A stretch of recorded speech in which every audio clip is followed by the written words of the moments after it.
আচ্ছা বেড়ে দিচ্ছি। তুমি কি করছো? ওই তো আমরা খেলছি। কি করছো? মেকআপ করছি। মেকআপ করছো? ও মা, এ তো আয়না চিরুনি, তো সাজের জিনিসের বক্স নিয়ে বসে গেছে। আমার চুল গুলো এখানে এগুলো বেঁধে দাও মা না। এরকম ক্লিপ লাগিয়েছো? ওই তো আয়না দেখে দেখে করো। আর তুমি করবে করবে?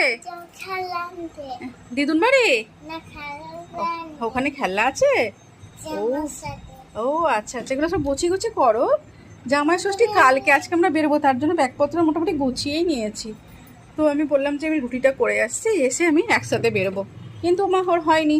চলো দেখি রুটিটা ওখানে কি হলো। ও তো তার আগেই ও সাজতে বসে গেছে।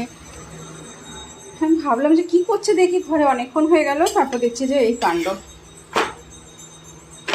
হ্যাঁ, আজকে বেশি রুটি নেই, 4টেই রুটি হবে, হাজব্যান্ডে 2টো আর শাশুড়ি মার 2টো, ব্যাস 4টে রুটি।